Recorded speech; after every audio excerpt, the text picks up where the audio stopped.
Very good morning, class 12th. So, last topic we discussed was based on the pollination, that was the entomophily, right? Pollination by the insects. So, next we are left with the very minimal type of pollination, that is the pollination by birds, then pollination by bats, pollination by animals, right? Main pollination pollinating agents we have discussed already. Now let's talk about the ornithophily, right? That is, ornithophily means pollination by birds.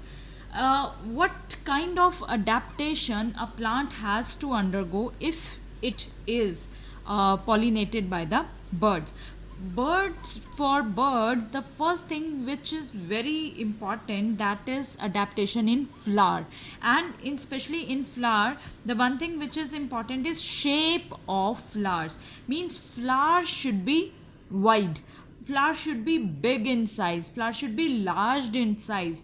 Why? Because bird and then the most important thing is there should be nectars, there should be some material for the birds to which should attract the birds towards that flower, right? So as you can see, the flower should be very large or wide, there is present nectar gland. So when birds they come to suck this nectar gland, pollen grains they stuck on their skin, right? Now this line, this is the suppose beak of a bird has to come to suck this nectar gland. So whenever it reach to this nectar gland, there are present pollen grains, so pollen grains will stick on the skin of the birds, right? So whenever now this bird will move to another flower, it will release pollen grains there, because pollen grains they are already now it's on the skin of the skin of the bird. So it will move to another flower and it will release pollen grains. So shape of the flower is going to play a very important role. So flower should be wide, it should have some nectar, it should produce nectar. Then next important adaptation for flower, if it is pollinated by bird, that is the color. Flowers should be of brightly colored, and if they are brightly colored, nectar glands that must be present. So examples here you can write down is the bottle brush. You have seen the bottle brush, they are very common, that is the red colored flowers, they are very beautiful flowers, but like the bottle brush shape. So then is the silk cotton. These are the examples of the pollination by birds. The next is the pollination by bats. Those if pollination is by bat, then it is known as the chiropterophily. Means if a plant is going through the pollination with the help of bat, that is known as chiropterophily. That term is known as chiropterophily. What adaptation a flower should have? Now bats, you know, they are active especially in the night. So flower should be night blooming plant. Means it should be open in the night.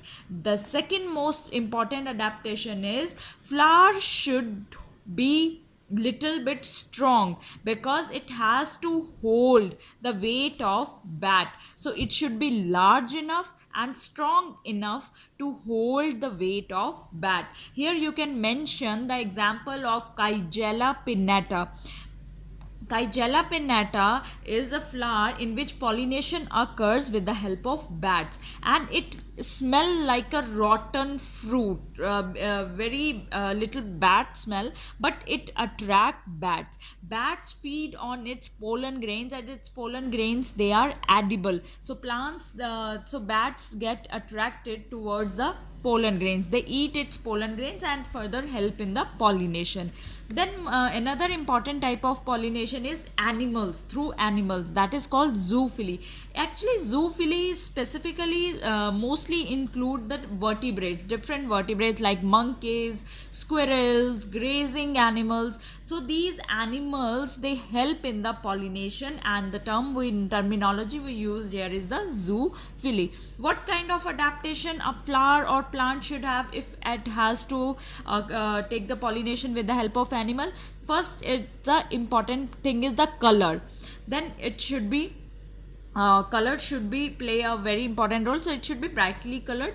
It should produce some nectar, scented, and the pollen grain should be edible. So means usually animals, they help in pollination in those plants which are either in which complete flower is produced or fruit formation is there. So these are the adaptation of a plant if it occurs or if has the pollination by animals.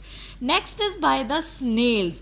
If pollination is by snails, it is known as malacophily. Malacophily, as you know that snails, they are slow and sluggish animals. So pollination by snail is known as the malacophily. An example here you can write down is the Erythema. Erythema, because in Erythema the pollination is with the help of snail, so it is also known as the common name as the snail plant also, right?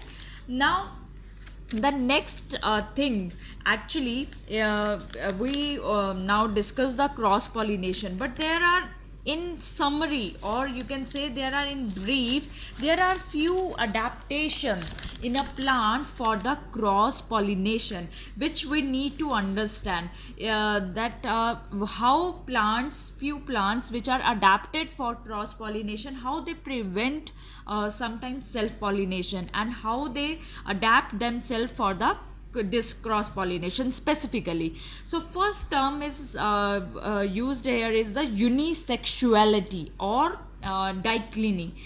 What is unisexuality? Means flowers are unisexual. Unisexual means either they will have male part or female part, means either they will be staminate or pistillate. Example is castor, mulberry, papaya. So if the flowers, they are unisexual, there are the maximum chances for them for the cross pollination. That is the first adaptation of a plant, that it is unisexual, right? Then is the dichogamy.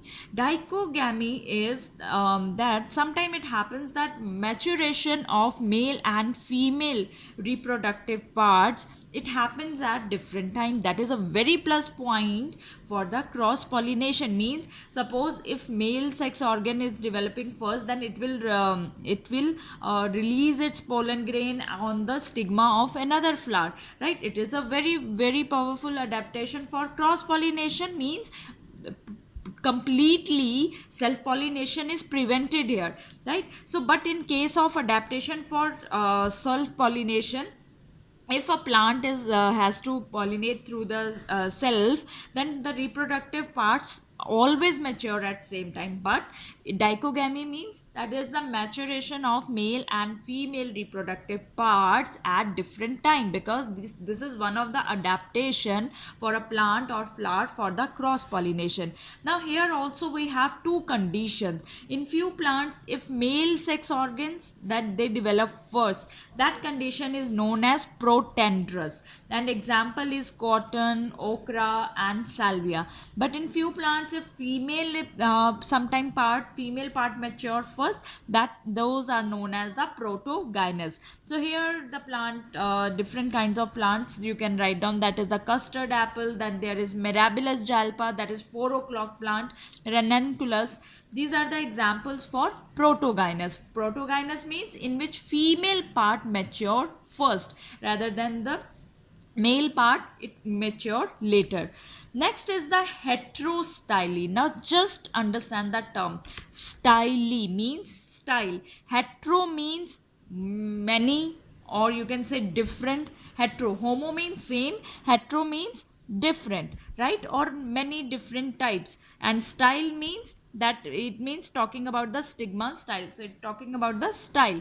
So here what happened in heterostyly is that flowers, they are of different types and in which length of style is different, right? Means usually they the style's length is not going to be same in the all type of flowers. So if stigma is matured, sometimes what happen, there are two conditions in heterostyly, that in few plants stigma is mature first, right? Stigma is mature. Now if stigma is mature, it means it is ready for what? For what stigma is ready? It is ready to receive pollen grains, right? So if it mature first, the pollen grains, they can come and reach on the stigma and they can germinate, right?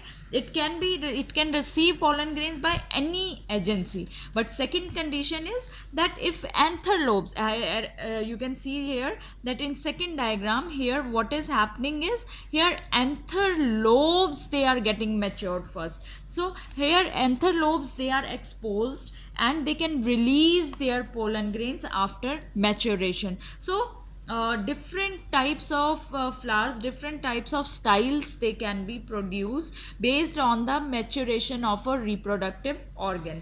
Infused stigma is matured and it can receive the pollen grains, and if anther lobes are matured, they can release their pollen grains. Next is the important adaptation is prepotency. Prepotency means like now sometime what happen is that two different types of pollen grains falls on stigma. Now in this condition, how will stigma decide that which one will germinate and which one will not germinate? As you can see now, that is our stigma style and this one is our ovary. Now I have drawn here one pollen grain with the same color of the stigma. This pollen grain is reaching on the stigma, and this pollen grain is from the same flower. As there is a now pollen grain with the another color, and this one is the pollen grain which is coming from the another flower, but they both are reaching or fall on the stigma. So stigma receives both these pollen grain, one from the same plant or same flower, one is from the another flower. Now how stigma will decide that which one will germinate? So here you can write down the example of peach or apple. Actually in peach and apple, if what happen is that if pollen grains, they are coming from another flower, they are reaching on the stigma first, they will definitely germinate first, because we are talking about here, it is an adaptation for cross pollination. Now but this is the stigma, this is the pollen grain of the same flower, and this is a pollen grain from another flower. So it will germinate in any case. If it reach on stigma, that it will germinate first. In any by chance, if pollen grains from another flower never reach on stigma, only in that case the pollen grain which is released from the same plant or same flower and it has fallen on the stigma, only then it can germinate. Otherwise, for best for the cross pollination is the pollen grain which is coming from another flower, it will germinate first, right? The next condition for adaptation for your cross pollination is self incompatibility. Self incompatibility. Now compatibility, its opposite is incompatibility. Means now pollen grains from same plant, they were never allowed to germinate on stigma. So pollen grains from same plant, they will not germinate on stigma. It means they are not compatible. These pollen grains, they are not compatible. So cross pollination takes place there in a better way.